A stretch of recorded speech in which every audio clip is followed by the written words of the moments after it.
G'day ladies and gentlemen, welcome to Draw with Jazza. I'm Jazza and this video is one of several I've done with Cartoon Hangover on how to draw some of the characters. I did how to draw Puppy Cat on their channel and this video is one of two on how to draw characters from Bravest Warriors. So that's it for now ladies and gentlemen. Without further ado, let's look at characters from Bravest Warriors. So in my opinion, Wallow is one of the coolest looking characters in the Bravest Warriors main character set because he's just got this really marshmallowy cool shape to him. The best way to draw any character is to start off with fundamental shapes that make them up.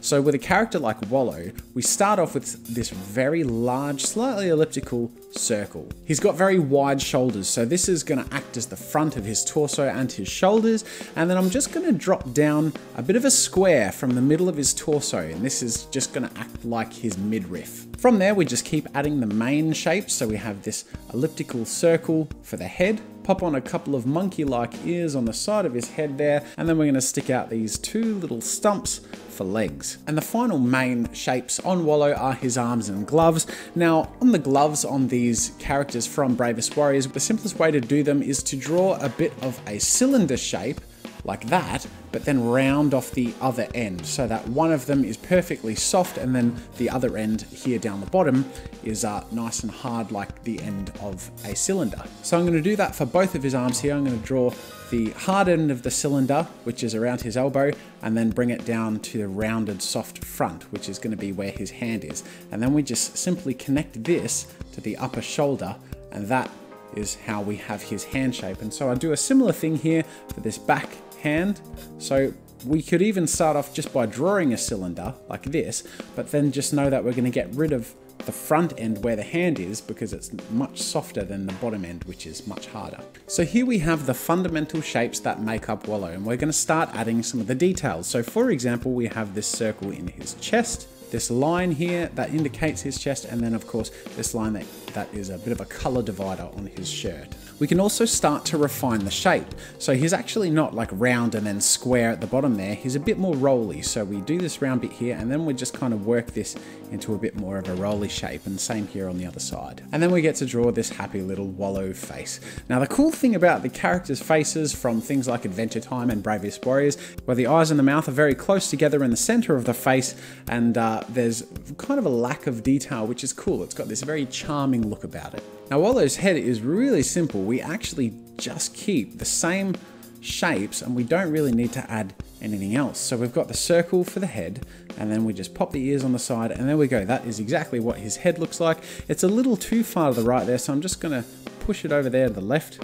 And then I'm just going to make sure I have in where the details of him go. So for example, there with the gloves, and another one back here with the gloves. And then of course where the fingers go. So we have them curved over in a fist here. And the same thing on this side. And then we just pop out a little end of these stumps on the feet, just to show that he has a bit of a shape on his foot. So there we go. Now that we've got all that set up, we're ready for the actual line work. And this is where things become really refined and finished looking. Now I've zoomed in here so that I have a lot more control over the brush. For anyone who doesn't know, this program is called Adobe Flash. There are lots of different programs that you can draw in, like Photoshop, and GIMP is a free one. Illustrator is also very popular. I use Adobe Flash because I do a lot of animation, and also because this brush is really cool. It's got an automatic smoothing setting on it because it's a vector brush. So essentially, with this brush, if I take my time and be very careful, I can get some really nice looking lines that make up the shape of this character. Now, something to keep in mind when you're doing digital art is you're going to do a lot of undoing and redoing because it's impossible to not make mistakes. So don't worry about it. Just be comfortable with the fact that you're just going to have to keep going until you find that perfect line, and then eventually you'll get somewhere where you're happy. For the eyes, I draw the circles, fill them in, and then you can see that when I draw the mouth, I have a lot more control over the details, and the lines end up looking a lot more refined than when it was all sketchy, because I'm zoomed in and I'm taking my time. So there you go, it's quite as simple as that, just drawing over the reference lines that we've already set up, and we're really just adding the refining details to the structure that we've already put in place. So I'm going to show you the whole process sped up so you can see how it all comes together, and then we're going to add some color.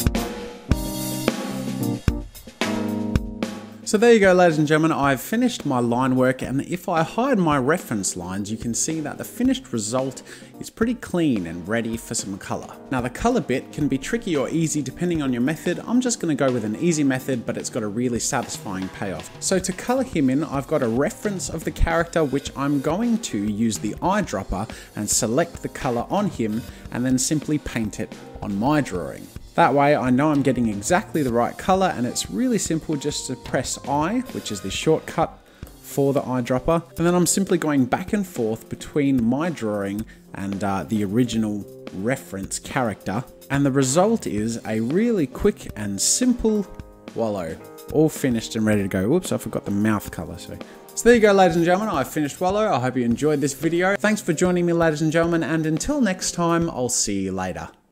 Thanks for watching. If you enjoyed this video, subscribe to my channel to see new content every week. Check out more of my stuff by clicking the annotations over there. You can get the reference files for this tutorial by clicking the link in the description, and if you want the reference files for all the tutorials I've ever made, check out the tutorial archive. If you're looking for a great place to collaborate, explore, or share your own content, head over to newgrounds.com. That's it for now, and until next time, see you later.